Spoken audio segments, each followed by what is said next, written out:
Hello friends and welcome to the exams made simple.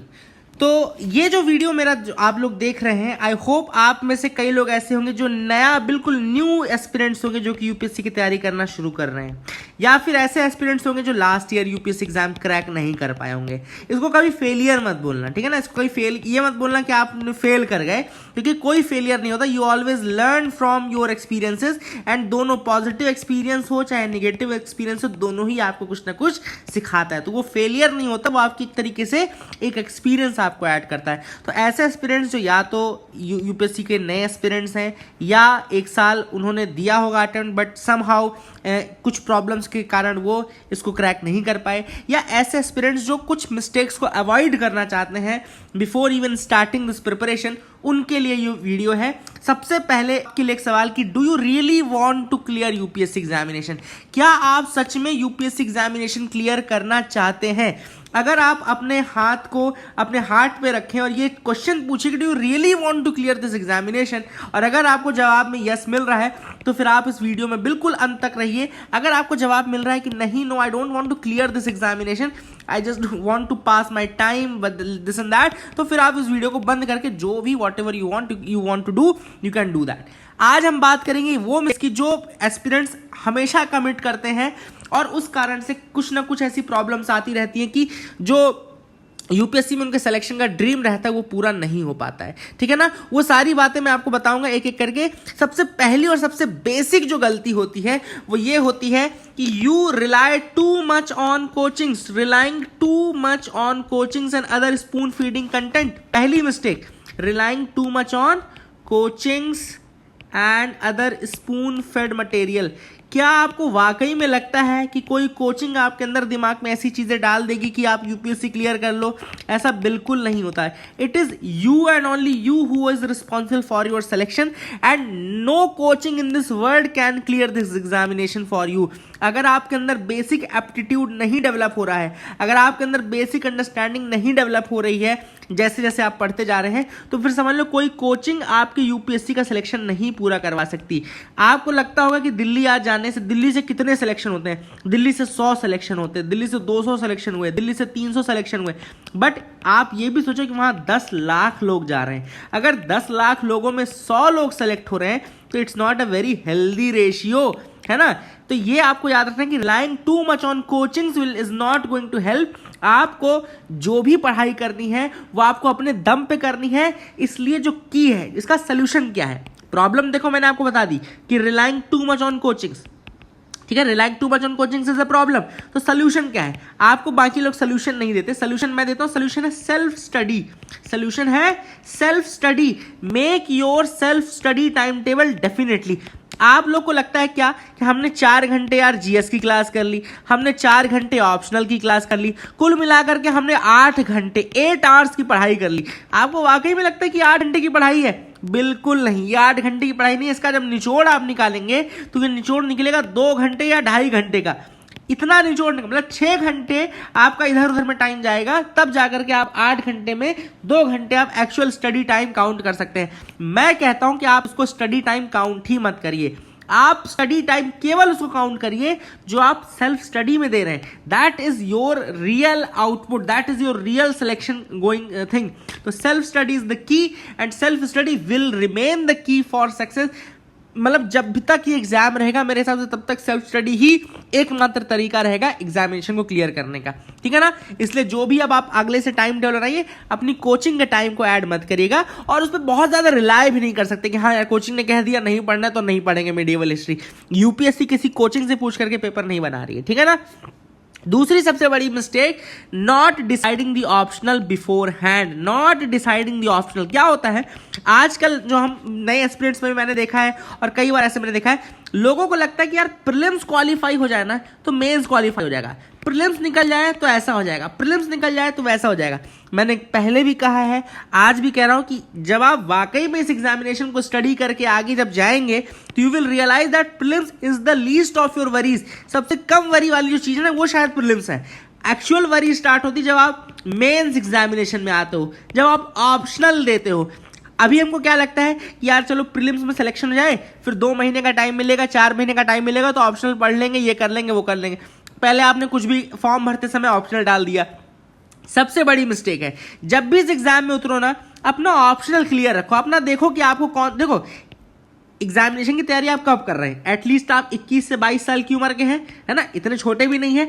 अब आपको पता है कि आपका इंटरेस्ट किधर है। आपका इंटरेस्ट इंजीनियरिंग में है, कि आपका इंटरेस्ट आर्ट में है, कि आपका इंटरेस्ट ह्यूमैनिटीज में है, कि आपका इंटरेस्ट किसी और सब्जेक्ट में है। तो आपको पता होना चाहिए, और ऐसे में आप अगर अपना ऑप्शनल डिसाइड करके जाएंगे तो you will be at a much better position, believe me that, है ना। तो जब भी इस एग्जामिनेशन की तैयारी करने बैठो, या अगर आपने की हुई है और अभी भी आप ऑप्शनल के प्रति अनश्योर, या आपने ऑप्शनल अपना नहीं पढ़ा हुआ है, तो जा करके एक बार ऑप्शनल क्लियर करो और ऑप्शनल की पढ़ाई कर लो। क्योंकि हार्डली अगर आपको सिर्फ प्रीलिम्स क्लियर करना होता, if your aim would have only been clearing the prelims examination, तब तो ठीक था।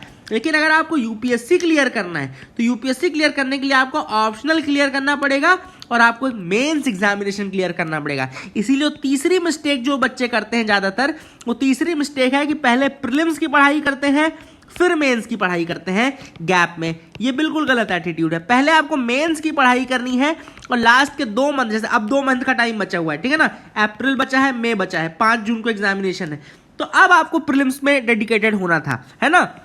तो एक सबसे बड़ी मिस्टेक होती है कि पहले प्रीलिम्स की तैयारी करना फिर मेंस की तैयारी करना।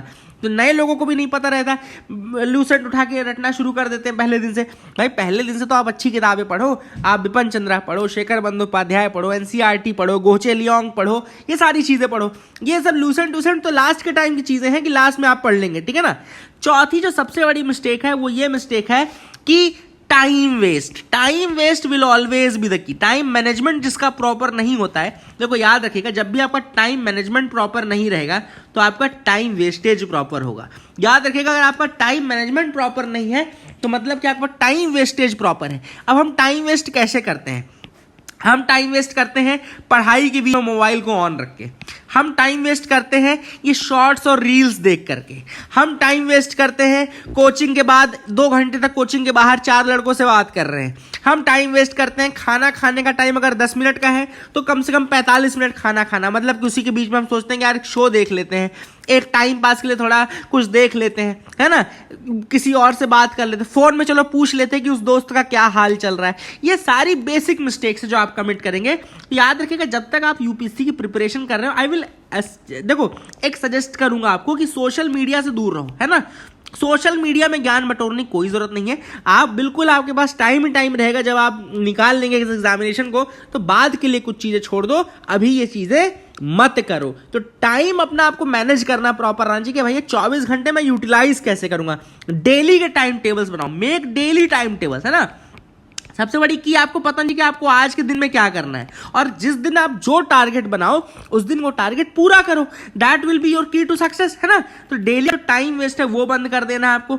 अगली जो मिस्टेक सबसे अधिक स्टूडेंट्स कमिट करते हैं, जो नए स्टूडेंट्स भी रहते हैं, और कई बार तो मैंने पुराने स्टूडेंट्स के केस में भी देखा है कि they do not make their own notes. वो अपनी नोट्स नहीं बनाते। क्या करते हैं, जैसे आज लक्ष्मीकांत उठाई, ठीक है ना, लक्ष्मीकांत मैंने उठाई, अब मैंने पढ़ना शुरू किया, अरे यार इसमें तो 61 चैप्टर है, 62 चैप्टर है, 63 चैप्टर, और पूरी किताब पढ़ ली मैंने, 25 दिन का टाइम दिया। पर सपोज करो मैंने नोट्स नहीं बनाई और मैंने बुक्स में अंडरलाइन करते रहा। नेक्स्ट टाइम जब मुझे पढ़ना होगा तो मुझे दोबारा से पूरी बुक पहले फ्रंट पेज से लास्ट पेज तक खोलनी पड़ेगी और उसमें ढूंढना पड़ेगा। तो it will take near about same time. इसका कोई आउटपुट आपको नहीं मिलेगा।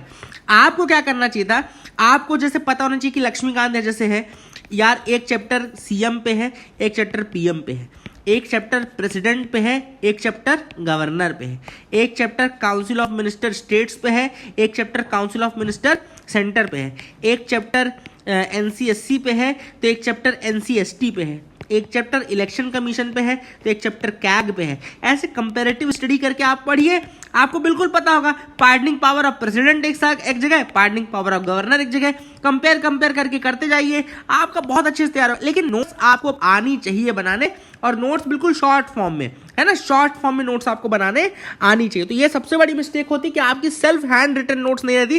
फिर आप जाकर के कोचिंगों से क्या बोलते हो, आप कोचिंगों से बोलते हो भैया इसकी सिनॉप्सिस मिल जाएगी क्या, भैया इसकी जिस्ट मिल जाएगी क्या। और कोचिंग वाले आपको बहुत अच्छे से बेवकूफ बनाते हैं। क्या करते हैं, 5 पेज का निकाल दिया, 5 page synopsis of economic survey, 5 page gist of entire spectrum, 1 page synopsis of entire Laxmikanth. एक पेज में। और कुछ लोग इतने मूर्ख होते हैं कि लक्ष्मीकांत की एक पेज की सिनॉप्सिस पढ़ करके उनको ये भी लगता है कि हाँ लक्ष्मीकांत पूरा पढ़ लिया। मतलब यहां तक भी बच्चे हैं जो बोलते हैं वो एक पेज का सिनॉप्सिस पढ़ लिया था मैंने। भैया आज अपनी नोट्स बनाओ, अगर वो 100 पेज की भी नोट्स होगी ना तो आप उसको ज्यादा कम टाइम में पढ़ पाओगे, मतलब बहुत कम टाइम आपको लगेगा, लेकिन आपकी हैंड रिटन नोट्स आपकी खुद की होनी चाहिए। तो ये आपको याद रखना है कि मेक योर नोट्स, इसमें कोई बहुत बुराई नहीं है। इक्का दुक्का लोग आपको कभी यूट्यूब में सजेस्ट कर देंगे कि हाँ नोट्स बनानी जरूरी नहीं है। मैंने तो अपनी लाइफ में कभी कोई नोट्स नहीं बनाई।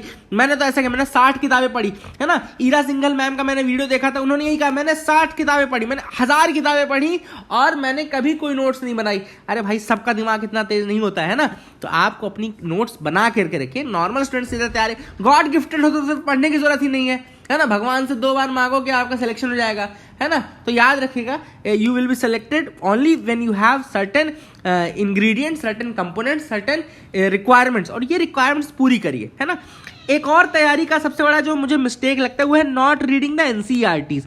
कई लोग देखो आपको सजेस्ट सब करेंगे कि भैया वो होता ना, होता सबके पास है, सब छुपा के रखते हैं पर देता कोई नहीं, वो क्या है, धन, है ना। तो यहां पर वो एनसीईआरटी हो जाती है यूपीएससी के केस में। कैसे, यूपीएससी के बारे में सबको पता है कि भाई एनसीईआरटी पढ़नी है, पर ये सब पीपड़ी ही बजा रहे हैं एनसीईआरटी पढ़ने की। एनसीईआरटी पढ़ कौन रहा है, पूरी कंप्लीट किसकी है। लोगों से भाई सोशियोलॉजी की एनसीईआरटी पढ़ी है, लोगों से पूछो इंडियन सोसाइटी पढ़ी है, लोगों से पूछो जाकर के क्या हेरिटेज वाली एनसीईआरटी पढ़ी है, नहीं पढ़ी है ना।